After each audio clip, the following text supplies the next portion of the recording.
नमस्कार। ये आकाशवाणी पटना है। अब आप अभिषेक दास से प्रादेशिक समाचार सुनिए। पहले मुख्य समाचार। केंद्र सरकार ने चालू वित्तीय वर्ष के दौरान प्रधानमंत्री उज्ज्वला योजना के अंतर्गत 25 लाख अतिरिक्त कनेक्शन देने का फैसला किया। बिहार विधानसभा चुनाव को देखते हुए शराब तस्करी पर रोक लगाने के लिए 23 सीमावर्ती जिलों में 393 चौकियां बनाई जाएंगी। स्वस्थ नारी सशक्त परिवार अभियान के तहत राज्य में अब तक 40 लाख से अधिक लोगों की निःशुल्क स्वास्थ्य जांच की गई। और पारंपरिक भारतीय चिकित्सा पद्धति के वैश्विक प्रचार के उद्देश्य से आज राष्ट्रीय आयुर्वेद दिवस मनाया जा रहा है। प्रदेश में हो रहा है कई कार्यक्रमों का आयोजन। अब समाचार विस्तार से। केंद्र सरकार ने नवरात्रि पर चालू वित्तीय वर्ष के दौरान प्रधानमंत्री उज्ज्वला योजना के अंतर्गत 25 लाख अतिरिक्त एलपीजी कनेक्शन प्रदान करने का फैसला किया है। महिला लाभार्थियों का अभिवादन करते हुए प्रधानमंत्री नरेंद्र मोदी ने कहा कि सरकार का यह कदम महिला सशक्तिकरण के संकल्प को और मजबूत करेगा। पेट्रोलियम और प्राकृतिक गैस मंत्री हरदीप सिंह पुरी ने बताया कि सरकार प्रत्येक नए कनेक्शन पर 2000 से अधिक खर्च करेगी। हमारी बहनों को 25 लाख अधिक उज्ज्वला कनेक्शन मिलेंगे। ये योजना 2016 में जिसकी शुरुआत हुई थी उसमें 10 करोड़ 30 लाख ऑलरेडी थे। अभी मिलके मुझे लगता है ये 10 करोड़ 60 लाख तक चले जाएंगे। अलग अलग वर्गों से डिमांड थी कि उज्ज्वला कनेक्शन बढ़ने चाहिए, तो मुझे बहुत ही खुशी है कि इस शुभ अवसर पर ये एडिशनल बेनिफिट हमारी बहनों को मिलेगा। बिहार विधानसभा चुनाव को देखते हुए शराब तस्करी पर रोक लगाने के लिए 23 सीमावर्ती जिलों में 393 चौकियां बनाई जाएंगी। अपर पुलिस महानिदेशक मद्य निषेध अमित कुमार जैन ने बताया कि इनमें से 50 सीमा चौकियां सीमा सुरक्षा बल की होंगी। उन्होंने बताया कि उत्तर प्रदेश, झारखंड और पश्चिम बंगाल के सीमावर्ती जिलों में भी 176 मिरर चेक पोस्ट बनाने का संबंधित राज्यों से अनुरोध किया गया है। इससे सीमा जांच चौकियों से पहले ही संदिग्धों की जांच सुनिश्चित हो सकेगी। निर्वाचन आयोग ने कहा है कि विधानसभा चुनाव के दौरान बैंकों की नकदी ढोने वाले वाहनों में आउटसोर्स एजेंसी किसी तीसरे व्यक्ति या संस्था की राशि नहीं रखेंगे। ऐसा करने पर राशि जब्त कर ली जाएगी। अपर मुख्य निर्वाचन पदाधिकारी प्रशांत कुमार सीएच ने बताया कि इन वाहनों के साथ बैंक का दस्तावेज भी रखना अनिवार्य होगा। उन्होंने बताया कि आउटसोर्स एजेंसियों से वित्त मंत्रालय की मानक संचालन प्रक्रिया का पालन करने को कहा गया है। साथ ही इस संबंध में सभी जिला निर्वाचन पदाधिकारी सह जिलाधिकारियों को भी दिशा निर्देश जारी कर दिए गए हैं। लोक जनशक्ति पार्टी रामविलास के अध्यक्ष और केंद्रीय मंत्री चिराग पासवान ने कहा है कि एनडीए में सीटों का बंटवारा जल्द हो जाएगा। संवाददाताओं से बातचीत में उन्होंने कहा कि सम्मानजनक सीटों से उनकी पार्टी कोई समझौता नहीं करेगी। मैं ये मानता हूं कि अब सीटों के बंटवारे चयन को लेकर भी चर्चाओं का दौर शुरू होगा। शुभ दिनों की शुरुआत है, तो मुझे लगता है शुभ दिनों में शुभ बातचीत होगी और सब अच्छा रहेगा। प्रभु सम्मानजनक ही रहेगा। सम्मान से समझौता करके तो कौन किस गठबंधन में रहा है। जेपी गंगा पथ का भोजपुर के कोइलवर तक विस्तार होगा। मुख्यमंत्री नीतीश कुमार ने कल पटना में नई परियोजना की आधारशिला रखी। विस्तारीकरण पर 6,595 करोड़ रुपए खर्च होंगे। इस पथ का निर्माण 4 वर्षों में पूरा करने का लक्ष्य है। अगली पीढ़ी के वस्तु और सेवा कर जीएसटी सुधारों के साथ लोग अब इन बदलावों का लाभ उठा सकते हैं। कल से लागू हुए नई कर संरचना के अंतर्गत जीएसटी परिषद ने अप्रत्यक्ष कर प्रणाली को 5%, 12%, 18% और 28% की 4 स्तरीय संरचना से 5% और 18% की 2 स्तरीय संरचना में सरल बना दिया है।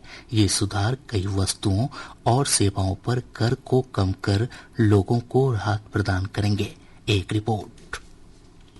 नए जीएसटी सुधारों के अंतर्गत सरकार ने विभिन्न क्षेत्रों में करों में कटौती कर आम जनता को बड़ी राहत दी है। नए कर ढांचे में सरकार ने कपड़ा उद्योग को बड़ी राहत प्रदान करते हुए मानव निर्मित फाइबर पर जीएसटी को 18% से घटाकर 5% कर दिया है। वहीं मानव निर्मित धागों पर भी कर की दर को जो पहले 12% थी उसे घटाकर 5% कर दिया गया है। इस निर्णय से देश के कपड़ा क्षेत्र को सीधा लाभ होगा। वहीं घरेलू खिलौने उद्योग को बढ़ावा देने के लिए सरकार ने खिलौने और खेल वस्तुओं पर जीएसटी को 12% से घटाकर 5% कर दिया है। यह निर्णय खिलौनों को अधिक किफायती बनाएगा और घरेलू तथा एमएसएमई खिलौना निर्माताओं को भी मजबूती प्रदान करेगा। आकाशवाणी समाचार से बातचीत करते हुए एक खिलौना बनाने वाली कंपनी के सीईओ मोइज गाबाजीवाला ने इन जीएसटी सुधारों की सराहना की है। उन्होंने कहा कि यह सुधार समाज के सभी वर्गों के लिए खिलौनों को और अधिक किफायती बनाएंगे। जीएसटी में हुई इस कटौती से आम लोगों पर पड़ने वाले वित्तीय बोझ में बड़ी कमी आएगी। इन सुधारों से आम जनता,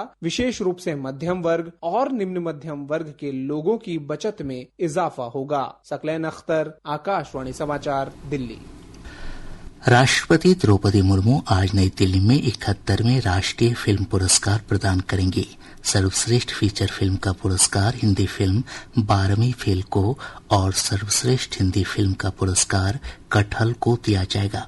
सर्वश्रेष्ठ अभिनेता का पुरस्कार शाहरुख खान को जवान फिल्म के लिए और विक्रांत मैसी को 12वीं फेल के लिए संयुक्त रूप से दिया जाएगा। अभिनेता, निर्देशक और निर्माता मोहनलाल को वर्ष 2023 के लिए बहुप्रतिष्ठित दादा साहेब फाल्के पुरस्कार दिया जाएगा। प्रादेशिक समाचार आप आकाशवाणी पटना से सुन रहे हैं। ताज़ा समाचारों के लिए आप हमारे x handle AIR News_ Patna पर जा सकते हैं। प्रधानमंत्री नरेंद्र मोदी के नेतृत्व में सेवा और सुशासन के मंत्र से प्रेरित सरकार परिवर्तन और प्रगति की दिशा में लगातार काम कर रही है। विशेष श्रृंखला सेवा पर्व में आज हम चर्चा करेंगे कि मोदी सरकार ने किस तरह कल्याणकारी उपायों, सामाजिक सुरक्षा और वित्तीय समावेशन के माध्यम से अनौपचारिक क्षेत्र को मजबूत किया है। एक रिपोर्ट। अगर आपके पास गिरवी रखने के लिए कुछ नहीं है तो चिंता ना करें, मोदी आपकी गारंटी लेंगे। आश्वासन के ये शब्द प्रधानमंत्री ने पिछले साल पीएम स्वनिधि के लाभार्थियों को संबोधित करते हुए कहे थे। जिनके पास गारंटी देने के लिए कुछ नहीं था, मोदी ने कह दिया था बैंकों से भी और रेडी पटरी वाले भाई बहन को भी, अगर आपके पास गारंटी देने के लिए कुछ नहीं है तो चिंता मत कीजिए, मोदी आपकी गारंटी लेता है। लगभग 45% सकल घरेलू उत्पाद यानी जीडीपी योगदान के साथ अनौपचारिक क्षेत्र भारतीय अर्थव्यवस्था में महत्वपूर्ण हितधारक रहा है। प्रधानमंत्री मोदी के नेतृत्व में सरकार ने असंगठित क्षेत्र में काम करने वालों को सशक्त बनाया है। प्रधानमंत्री street vendor Atmanirbhar Nidhi, PM Svanidhi योजना रेडी पटरी वाले दुकानदारों को कार्यशील पूंजी ऋण की सुविधा प्रदान करती है और इसमें डिजिटल भुगतान पर कैशबैक जैसी सुविधाएं भी शामिल हैं। कोविड-19 महामारी से प्रभावित रेडी पटरी वालों की मदद के लिए जून 2020 में शुरू की गई इस योजना को अब 2030 तक बढ़ा दिया गया है। ई श्रम पोर्टल असंगठित श्रमिकों का एक राष्ट्रीय डेटाबेस है जो सामाजिक सुरक्षा योजनाओं के लक्षित वितरण को सक्षम बनाता है। इस पोर्टल को अन्य सुविधाओं के साथ जोड़ा गया है जो उपयुक्त रोजगार के अवसर, कौशल विकास के अवसर खोजने और सामाजिक सुरक्षा से लाभ प्राप्त करने में मदद करती है। प्रधानमंत्री श्रम योगी मान धन योजना असंगठित श्रमिकों के लिए एक पेंशन योजना है जिसमें भारत सरकार 50% योगदान देती है और शेष योगदान श्रमिक द्वारा किया जाता है। मोदी सरकार की विभिन्न पहले ये सुनिश्चित कर रही हैं कि श्रमिकों को लाभ, ऋण और प्रशिक्षण प्राप्त हो, जिससे अनौपचारिक क्षेत्र में काम करने वालों को आर्थिक विकास और स्थिरता मिले। आनंद कुमार की रिपोर्ट के साथ समाचार कक्ष से शक्ति सिंह। सेवा पर्व के दौरान प्रदेश में चलाए जा रहे स्वस्थ नारी सशक्त परिवार अभियान के तहत राज्य में अब तक 40 लाख से अधिक लोगों की निःशुल्क स्वास्थ्य जांच की गई है। स्वास्थ्य विभाग की विज्ञप्ति में कहा गया है कि लोगों की स्वास्थ्य जांच के साथ साथ उन्हें दवा और परामर्श भी उपलब्ध कराया जा रहा है। अभियान की शुरुआत 17 सितंबर को प्रधानमंत्री नरेंद्र मोदी के जन्मदिवस के अवसर पर हुई थी। यह अभियान 2 अक्टूबर तक चलेगा। आज राष्ट्रीय आयुर्वेद दिवस है। इस अवसर पर देश और प्रदेश में कई कार्यक्रमों का आयोजन किया जा रहा है। राष्ट्रीय स्तर पर मुख्य कार्यक्रम अखिल भारतीय आयुर्वेद संस्थान AIIA गोवा में मनाया जाएगा। समारोह का उद्घाटन केंद्रीय आयुष राज्य मंत्री प्रताप राव जाधव करेंगे। वहीं राजधानी पटना में क्षेत्रीय आयुर्वेद संस्थान अनुसंधान परिषद में आयुर्वेद जन जन के लिए पृथ्वी के कल्याण के लिए विषय पर एक प्रेस वार्ता का आयोजन किया जाएगा। इस अवसर पर विभिन्न आयुर्वेद केंद्रों पर परामर्श शिविर भी आयोजित किए जा रहे हैं। शारदीय नवरात्र के दूसरे दिन आज मां दुर्गा के ब्रह्मचारिणी स्वरूप की पूजा अर्चना की जा रही है। जय ब्रह्मचारिणी मां। मान्यता है कि मां के इस स्वरूप की पूजा करने से तप, त्याग, सदाचार और संयम में वृद्धि होती है। हमारे संवाददाताओं ने बताया कि मंदिरों और शक्तिपीठों में सुबह से ही लोग पूजा अर्चना के लिए पहुंच रहे हैं। विभिन्न पूजा पंडालों में मां दुर्गा की प्रतिमा को अंतिम रूप दिया जा रहा है। पूरा वातावरण मां दुर्गा के मंत्रों और भजन से गुंजायमान है। दर्शन अनुपम मधुरम साधना रति रहती। राष्ट्रकवि रामधारी सिंह दिनकर की आज 117वीं जयंती है। आज ही के दिन 1908 में बेगूसराय के सिमरिया में उनका जन्म हुआ था। रश्मिरथी, कुरुक्षेत्र और परशुराम की प्रतीक्षा उनकी प्रमुख रचनाएं हैं। सुनते हैं 1962 के भारत चीन युद्ध की पृष्ठभूमि पर उनकी रचना परशुराम की प्रतीक्षा के अंश उन्हीं के स्वर में।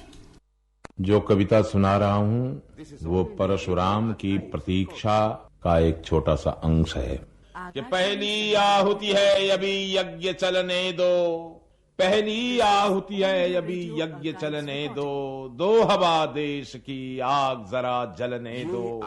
जब हृदय हृदय पावक से भर जाएगा, भारत का पूरा पाप उतर जाएगा। देखोगे कैसा प्रलय चंड होता है, असिवंत हिंद कितना प्रचंड होता है।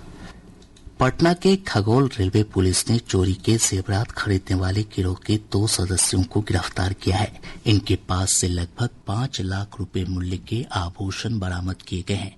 गोपालगंज जिले के कुचायकोट थाना क्षेत्र के पलथरी चेक पोस्ट पर वाहन जांच के दौरान पुलिस ने एक ट्रक से लगभग 1 करोड़ रुपए मूल्य का गांजा बरामद कर चालक को गिरफ्तार कर लिया। राजगीर में श्रीलंका के एक पर्यटक की कृद्धकुट पर्वत पर चढ़ाई के दौरान तबीयत खराब होने से मौत हो गई। मृतक की पहचान कोलंबो निवासी 74 वर्षीय धनपाल के रूप में हुई है। अब पटना से प्रकाशित प्रमुख समाचार पत्रों की सुर्खियां। आज के सभी समाचार पत्रों ने अलग अलग खबरों को प्रमुखता से प्रकाशित किया है। हिन्दुस्तान की सुर्खी है शिक्षक बहाली के चौथे चरण की रिक्तियां जल्द। दैनिक जागरण ने लिखा है जेपी गंगा पथ का कोइलवर तक होगा विस्तार। प्रभात खबर लिखता है 28 को पीएम मोदी और 27 को अमित शाह आ सकते हैं बिहार। कल सोनिया राहुल पटना में, 26 को प्रियंका आएंगी मोतिहारी। दैनिक भास्कर ने अपनी विशेष रिपोर्ट में लिखा है चुनावी वादों का सालाना भार 33,926 करोड़ रुपए। आज अखबार की सुर्खी है अगले हफ्ते बिहार आएंगे मुख्य चुनाव आयुक्त। और अब अंत में मुख्य समाचार एक बार फिर। केंद्र सरकार ने चालू वित्तीय वर्ष के दौरान प्रधानमंत्री उज्ज्वला योजना के अंतर्गत 25 लाख अतिरिक्त कनेक्शन देने का फैसला किया। बिहार विधानसभा चुनाव को देखते हुए शराब तस्करी पर रोक लगाने के लिए 23 सीमावर्ती जिलों में 393 चौकियां बनाई जाएंगी। स्वस्थ नारी सशक्त परिवार अभियान के तहत राज्य में अब तक 40 लाख से अधिक लोगों की निःशुल्क स्वास्थ्य जांच की गई। और पारंपरिक भारतीय चिकित्सा पद्धति के वैश्विक प्रचार के उद्देश्य से आज राष्ट्रीय आयुर्वेद दिवस मनाया जा रहा है। प्रदेश भर में हो रहा है कई कार्यक्रमों का आयोजन। इसके साथ ही आकाशवाणी पटना से प्रसारित प्रादेशिक समाचार का ये अंक समाप्त हुआ। आकाशवाणी पटना से अगला समाचार बुलेटिन दोपहर 2 बजे प्रसारित किया जाएगा। नमस्कार।